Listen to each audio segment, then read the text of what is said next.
we talk about the good, the bad, and everything that made you sad from the previous week in sports. And we're going to start where we've been starting with the college football playoff. And last week Saturday saw every team that was supposed to win. So, wait, not Texas A&M. Texas A&M got beat by a down Texas squad this year, which all of a sudden ignites some fires in fans of Texas saying, hey, we deserve to make the playoff because we beat the number 3 ranked team who hadn't beat anybody at all, except for Notre Dame, who is also ranked really high after not beating anyone at all. And they think they belong in the playoff. Well, Texas is the furthest thing from a playoff team. They had their shot. They had their shot at Ohio State. They had their shot when they lost to Florida. They had their shot when they lost 2 additional games. So Texas should be out. They don't belong in there.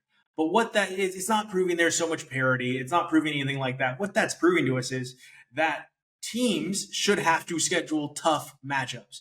Granted, Texas did that with Ohio State, and Ohio State did that with Texas. But you should not be able to limp your way into the college football playoff by not scheduling anyone. Right now, there's one team in particular that has a huge win over an Oregon team, and that's Indiana. Now, they've got a big matchup in a championship game that we don't know if it matters, right? We're not sure yet. But should Indiana, Ohio State matter? We are going to concede that those are 2 of the best teams in the nation, obviously 2 of the top 12 teams in the nation, because they won all the games that were on their schedule. But I said this before, I'll say it again. Ohio State hasn't beaten anybody. Michigan had no business being ranked as high as they were. Michigan's been a bad team all year long. Another team that beat nobody. For instance, Michigan has a player at quarterback who is a running back. And we saw that. Because through the first half of that game, would you like to know how many passes he attempted? 9. 9 passes came from Michigan. So what does that tell you about that quarterback? That should tell you, 1, Sherrone Moore is a garbage head coach, and he has been since he started. He beat Ohio State without Jim Harbaugh by simply running the ball. He doesn't know how to coach offense. He's a bad coach. He's not good at this. He's bad at this. And it's very clear. Michigan has been bad since he's been there. Now, they win games because, 1, the Big Ten has a lot of losers in it, just like every other conference. We're not separating them from any conference. But they have a bunch of losers in their conference, just like every other conference, who they can beat up on. The Purdues of the world, the Northwesterns of the world, lately the Michigan States of the world, who are hiring Northwestern's old coach, Pat Fitzgerald. But they beat up on a lot of losers. They beat up on Minnesotas, okay? They beat up on bad Wisconsin teams. But they've got a quarterback in Underwood that literally cannot throw the ball at all. He was 8 for 18 with an interception. He completed 8 passes in a 4-quarter game. 8. That means he completed, on average, 2 passes every quarter. This is absolutely ridiculous. The defense, they did their best, but they were on the field the entire game. That's gassing. So when we look at this game, guess what? It didn't matter because Michigan's not good. And we saw that. And all we saw at Ohio State is, are they good? Or do they hit a couple big plays here and there, and they've got enough athletes on the field to overcome not being a good team? Because that's what it looks like. It looks like Michigan got gassed on defense because they were consistently on defense because all Sherrone Moore knows how to do is run in between the tackles. That's it. That's all he can do. He doesn't know how to coach anything else. He doesn't know how to make adjustments. He doesn't know how to win. Okay? He gets lucky when he beats big teams like Ohio State when Jim Harbaugh was suspended and like Ohio State when last year happened. But that's it.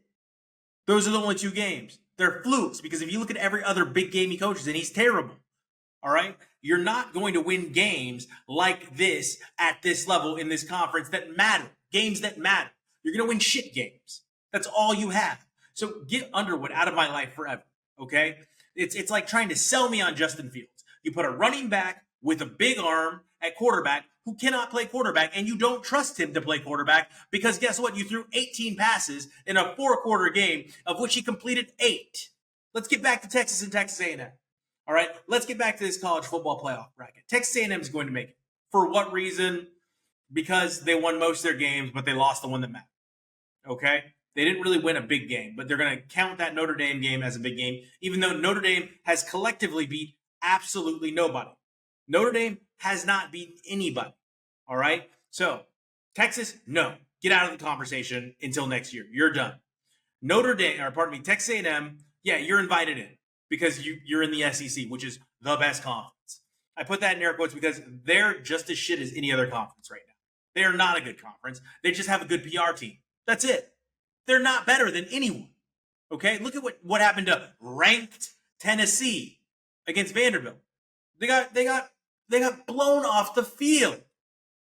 And with our luck, what's going to happen this weekend is Alabama's going to go into the SEC championship and beat Georgia again.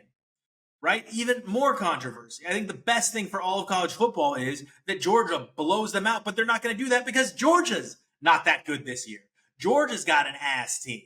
And that's what we're looking at a lot of this time. But we can move off of the Texas shtick because I think no matter what we do, Texas A&M will make it, even though they're not playing in a championship game and they really didn't beat anybody of substance unless you're counting Notre Dame. But I really want to move to this Notre Dame thing. I really do. Because Notre Dame, Marcus Freeman said, who's better now?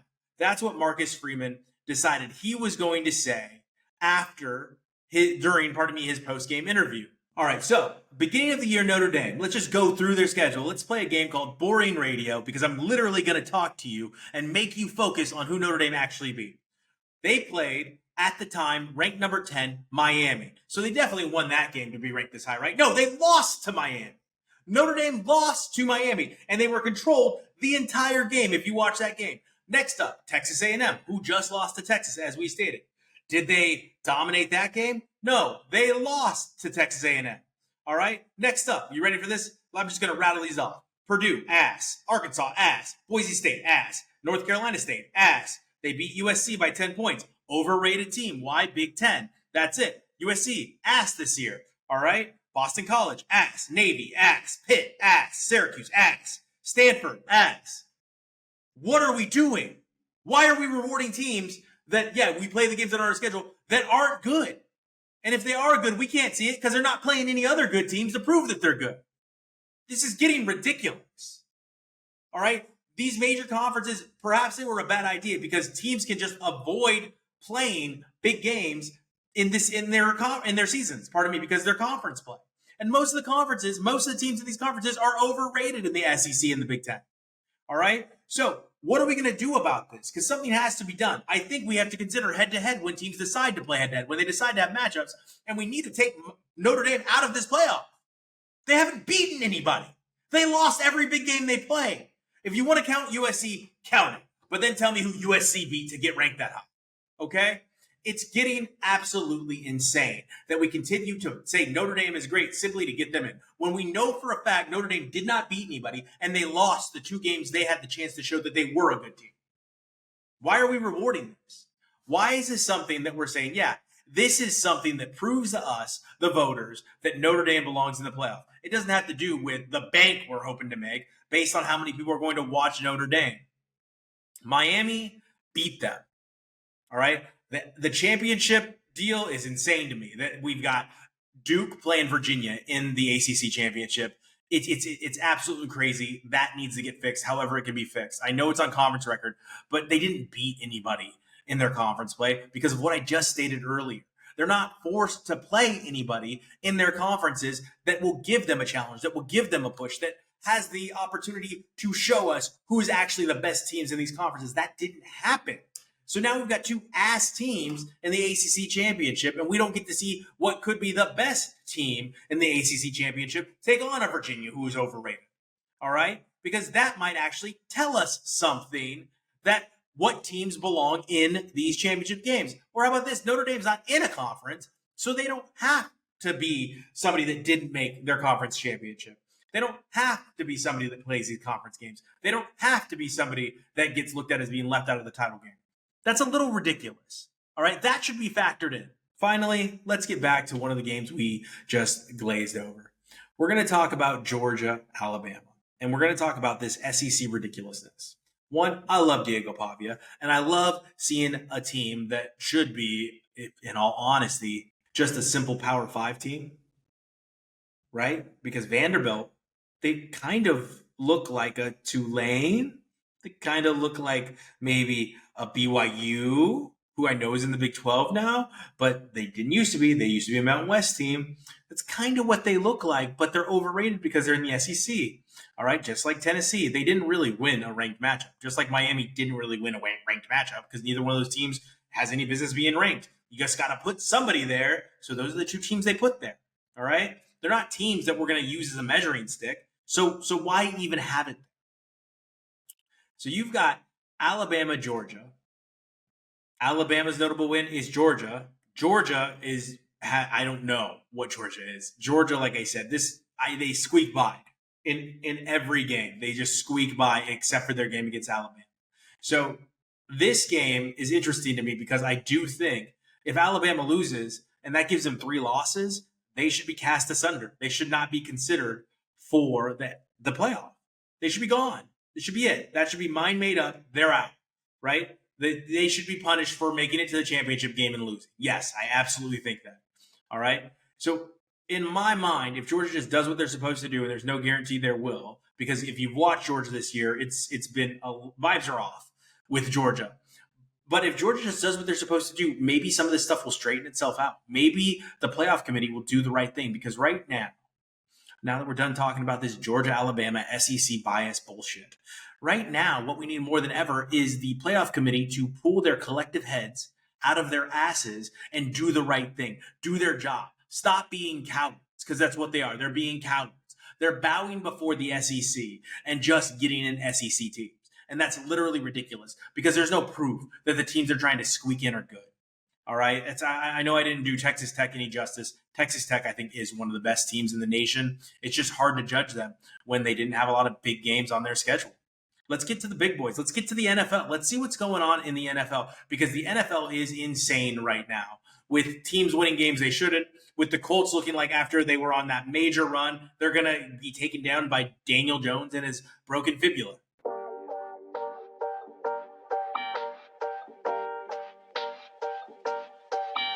Okay, first things first, let me just apologize for Thanksgiving.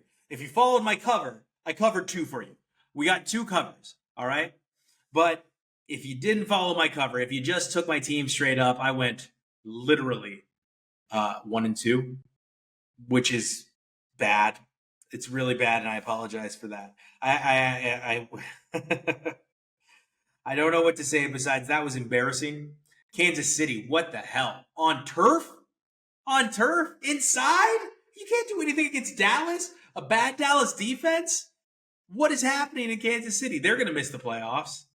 I just don't see a way for them to get in. The AFC is insane. The NFC is insane with parity. So Kansas City, if you can't beat Dallas, what's going on there? Philly then goes on to lose, which gets Dallas back into the conversation for their conference and their division. Pardon me, which gets Dallas back into the conversation for their division. It's just insane right now because Philadelphia had no business losing their game to the Bears, but they did. And I don't know I can't fathom what's actually happening right now. Detroit, it looks like a mirage. Like what we saw out of Detroit over the last 2 years wasn't real because that team they just had one of the best halftime shows ever on Thanksgiving with Jack White and Eminem. And they couldn't get inspired by that and come out and win a game that is winnable. Yeah, Green Bay is tough, but that game is absolutely winnable. It's at home. All right. These are pretty evenly matched teams on paper. You can't win that game. All right. And then, like I said, we go to Kansas City and Dallas. Dallas is not a good team this year. They've got an explosive offense, but they're not a good team.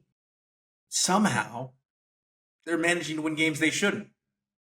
They shouldn't have beat Kansas City this weekend. They shouldn't have beat Philadelphia last weekend, but they keep doing it. So at some point, it has to be acknowledged. All right, this team's going to win games it shouldn't win. It's going to play to the level of its competition. But that's not the mark of a good team. That's the mark of a team that's going to lose in the playoffs if they make it that far. Kansas City has completely disappeared off the map this year, and it could be just exhaustion. Like I said, it takes a lot of oxygen to make it that far into the playoffs every single year. And when I say the playoffs, I mean they made it to the Super Bowl every single year. They missed out 1 year. And in that year, they were in the AFC Championship. So off by, 2 weeks they didn't have to play? So I just think this team's exhausted. This team is old. Travis Kelce looks old. You could hear his knees through your television as he's running routes. The wide receivers aren't it. But I think they're back next year. I still fear Patrick Mahomes. You have to fear Patrick Mahomes and what he's able to do. You know who you don't have to fear? Shedeur Sanders. I'm going to say it again. Shedeur Sanders is not a good quarterback. Shedeur Sanders, you were hollering about Shedeur Sanders against the Las Vegas Raiders, who, if you listen to this, I am a diehard Las Vegas Raiders fan, and I know they stink. They're awful. Patrick Graham is one of the worst defensive coordinators ever, and somehow he gets some weird credit for keeping the ball. He plays a defense that keeps the ball in front. Okay, keep the ball in front of you. If they get 5 yards every single time, that's going to be a first down in 2 down. So what is he really accomplishing? He's got a soft underbelly on that defense every single time. All right? He doesn't have the athletes to do what he wants. He doesn't know what he wants out of this defense. It's not a Pete Carroll defense. So when are we going to say enough's enough with Patrick Graham? Anyway, I digress. Let's get back to Shedeur Sanders. So he threw 2 good balls. But would you like to know what his actual statistics were? He averaged in that game an insanely low yards per attempt. Also, Shedeur Sanders went 11 for 20. He completed 11 passes. 11 passes. He threw 1 touchdown on 1 good ball and an interception. All right? But now he's had an extra week, right? And they're going to continue to evaluate him. So let's go ahead. He must have lit it up against the 49ers, right? This is a test. That Robert Saleh defense, he must have gone absolutely bad. He averaged 6 yards a pass. 6 yards. That includes Yak. That includes Yak. 6 yards a pass, okay. But he must have thrown crazy touchdowns, right? Nope. 1 touchdown. So 16 of 25. His completion percentage went up. He completed 4 passes a quarter.